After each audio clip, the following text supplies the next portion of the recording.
안녕하십니까. 저는 허용범이고요. 저는 이 명패에 보면 새누리당이라고 써있는데 새누리당을 대표해서 온 건 아닙니다. 저는 새누리당의 서울 동대문갑 지역위원장을 맡고 있습니다. 우리 이윤아 교수님이 계신 한국외국어대가 제 관내에 있습니다. 저 동대문 꼴짝이에 있습니다. 저는 오늘 이 소통 문제에 대해서 박근혜 대표, 죄송합니다. 박근혜 당선인을 제가 대변하는 입장은 아니고요. 다만 새누리당에 소속된 한 사람으로서 말씀을 드리고, 또 저는 개인적으로 미국에서 하버드에서 공부할 때 존 F 케네디 스쿨에서 퍼블릭 폴리시를 제가 전공을 했었고 석사학위 전공을 했고요.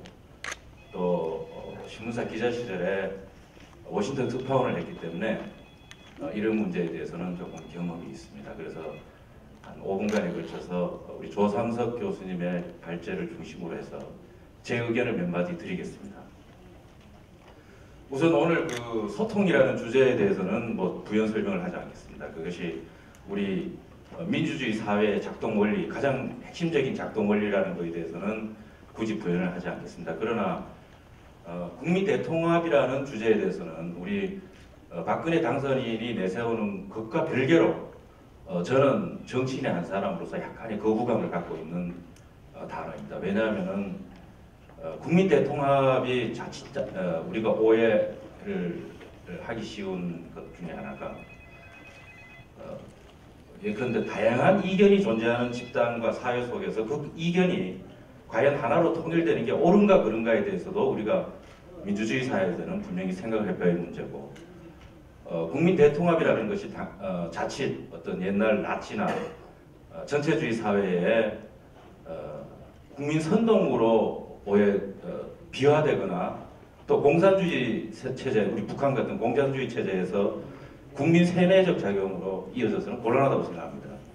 우리가 말하는 국민 대통합이라는 것이 다양한 의견이 존재해야만 하고, 그것이 합리적 토론이나 수렴을 통해서 건전한 정책으로 이어져야 되는데, 그런 것들이 무시되고 무조건 다른 이견을 가진 것을 부정시하고 민주주의 사회에서 당연히 있어야 될 갈등을 나쁜 것으로 보는 그런 것으로 이해돼서는 안 된다고 저는 생각합니다.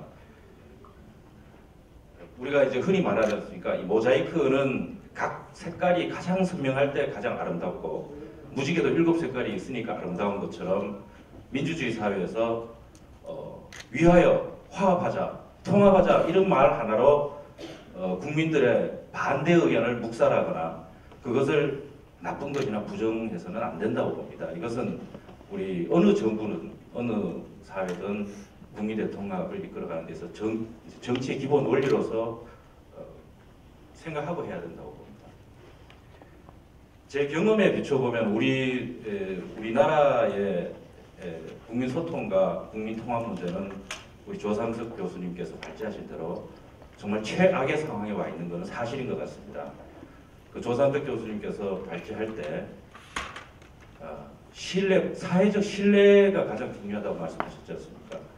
역시 우리 국민이 서로가 서로를 믿지 못하고 인정하지 못하는 상태에서 어떻게 대한민국이라는 어떤 동일한 공동체가 유지될 수 있으며, 또 어느 정부든지 간에 그 정부가 추진하는 정책이 일관성 있고 지속적으로 국민의 지지를 받아가면서 추진될 수 있겠습니까? 그런 의미에서 신뢰는 민주주의 국가에서 가장 중요한 요소라는 것도 우리는 다 알고 있습니다.